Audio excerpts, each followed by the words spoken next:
Hello, amazing people. I'm Flic Manning. It's time to expand our minds. And today I'm going to give you all the info on making habits stick. Now, whether it's a New Year's resolution or you've just identified something that you would like to adjust or change, either eradicating something that's not working for you or aiming towards something that you think is just going to be much more beneficial for your well-being or your life, I'm sure we have at some stage all uttered the words, I just want to get into the habit of. And that could be exercise, it could be talking better to yourself, it could be eating more nutritious food, drinking more water. There's so many different things that you could apply that to. And yet how often, when you think about it, do we start these things and then have them all fall apart? It's not a great confidence booster, is it? So I'm going to help you to change that today and give you that information, as I said, about making habits stick. It really comes down to three key components. So let me start from the top. When it comes to your habits, they're actually based on decisions, and your decisions are predominantly emotional. This is really, really important because in order for you to make a habit stick, at some point you're going to face a challenge where you don't really feel like doing the new thing that you've set out to do. Your emotional why, the reason behind the decision to have created the habit in the first place, is what's going to help you to stay in the game until you have repeated the activity long enough that the routine becomes a formed habit that you can rely on, that just happens in autopilot. That's really what you're aiming for here. So if you're really not sure what your why is, make sure that you think about the emotions behind your habit first. I'll give you an example from when I was personal training clients in gym scenarios.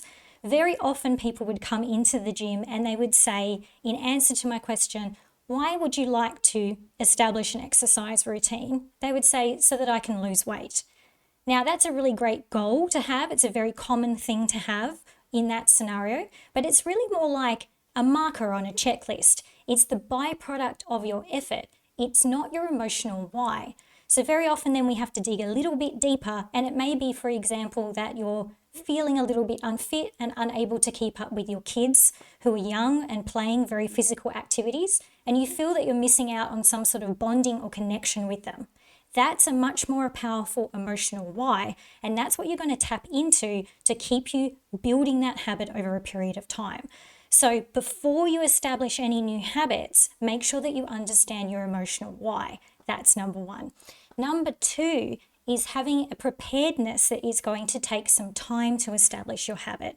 You'll only be disappointed if you think it's going to happen after you've done it one time. We really want it to get to the scenario that your brain considers this activity, this new thing that you're doing, thinking or feeling, to be autopilot.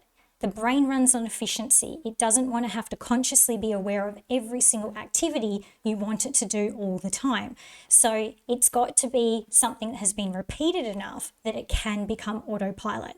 Most habits do form in at least 21 days, but you want to build them slowly and incrementally, and of course, remembering that you will need to come back to that emotional why that you've already established through that period of time that it takes in order to keep you sticking with it.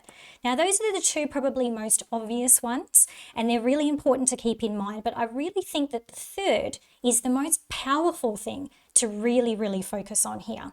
Most people don't realize that to establish a new neural pathway, or in other words, a new habit in your brain or in your life, the activity that your brain has to do to establish that is actually huge.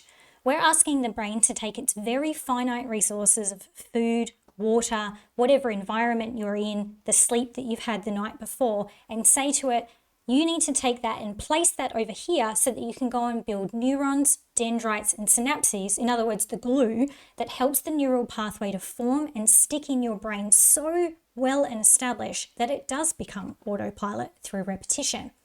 That's a lot of work for it to do. So it's going to need some convincing that this is something really important for it to share those resources on.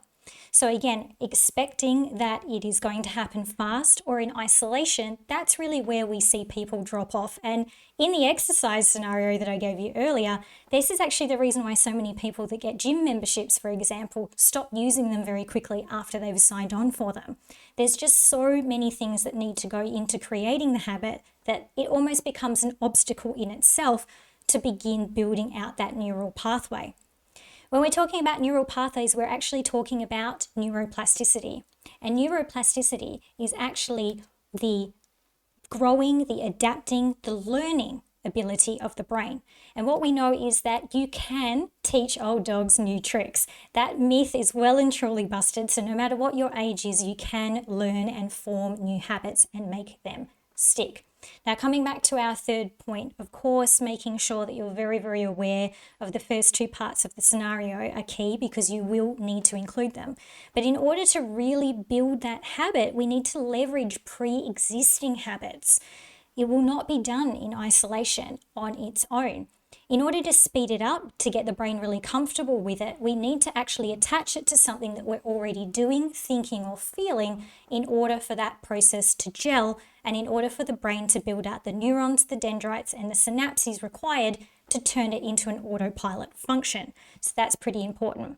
Let me give you a real life scenario and stay on that exercise train for a little bit, because we've already started talking about it. But remembering, you can use this, of course, for self-talk or nutrition or any other thing that you desire as well. It's not isolated to exercise. Now, I had a client a number of years ago who had a really, really hectic, busy work life, and they worked shift work and really long hours. They'd never had an exercise routine before in their life. So when they came to me for assistance in establishing one, I knew straight away that in order for them to come into the gym several times a week on a regular basis would be a huge leap. It would require formation of so many additional habits just to form that one. For example, they'd need to have exercise clothes, a dedicated gym bag, a water bottle that is filled and ready to go. They'd need to make sure they had enough time to drive to the gym. All of these things are small habits that would need to be created to form the original one. That's way too much for the brain to do in one go. And again, is another reason why these habits tend to fall away. So what I proposed instead was that we looked for an already established routine, and then we would leverage off that one. Now, it's a little bit of a different scenario, but this just goes to show how left of center things can be. Because this person worked shift work, they only had one singular routine that we could rely on in the entire week that we knew would actually work as leverage. This person would come home from work the same time and day every week and put their bins out. And that was the only habit, as I mentioned, that we had that we could leverage off, knowing it was a sure thing, it was going to happen no matter what else was going on in their world. Those bins would be put out same time, same day, every week. So what I suggested was that when they came home in their work uniform with their sneakers on and pulled that bin bag out of the bin, walked it to the side of the house towards the large bins, they would lunge. They would do lunges to the bin, wheel the bins all the way up to the gate, and then do lunges all the way back to the house. They did this over a period of a few weeks. And they would come back to their emotional why anytime that they felt that, oh, I just don't really want to do this today. They would use that as a reason to come back and say, you know what, I'm going to complete those lunges. Now, over a few weeks, this became very habitual and normal for them to be doing some exercise in association with bin day.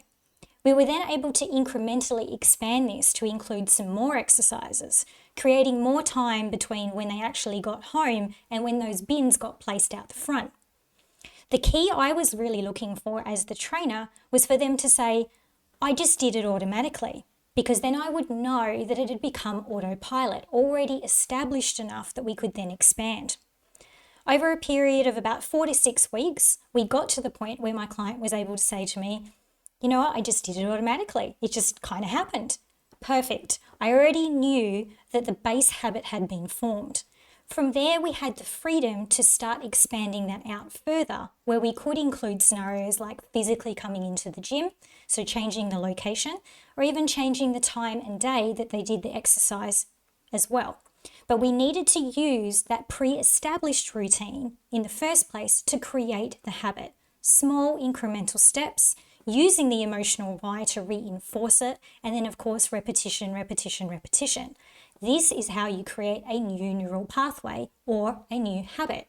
And leveraging and having your emotional why and a real acceptance that it's going to take time and effort to do this are the keys to making your habits stick.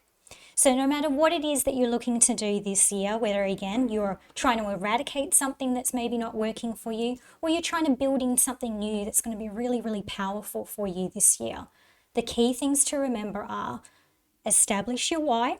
Make sure it's emotional. Make sure it's really, really clear. Number 2, have a real acceptance and understanding that this is going to take some time and repetition to establish. And then, of course, number 3, find a pre-established habit that you already have that you can leverage off. Associate that with the new one, and you will be doing your brain so many favors in helping it to fast track the way that you learn and make that habit stick. It's an incredibly powerful tool. And I think, as I mentioned earlier in the beginning, it's really the third aspect, that leveraging of the pre-established habit, that often falls by the wayside, where people try and do things in isolation. The brain loves doing things that are connected. It makes it so much easier for it to be efficient and to learn. And then from there, you can expand out and you can adapt. So take it slow, take it incrementally, and have faith that with these 3 key pieces in place, that you will be able to make any habit that you want stick. It's been my absolute pleasure to join you today. I hope that you get a lot out of that, and I hope that you are then able to go and create all the habits that bring real quality to your life. Remember that your knowledge can only become power by applying it. So get out there, apply this today, find a habit, leverage off it, create something new, repeat, repeat, repeat, know your emotional why, and have faith that you are going to continue to move forward, because I know you can do it. We all can. We're all in this together. Again, thank you so much for joining me. Remember to like, subscribe, share this with your friends and colleagues. I look forward to joining you next time. I'm Flic Manning.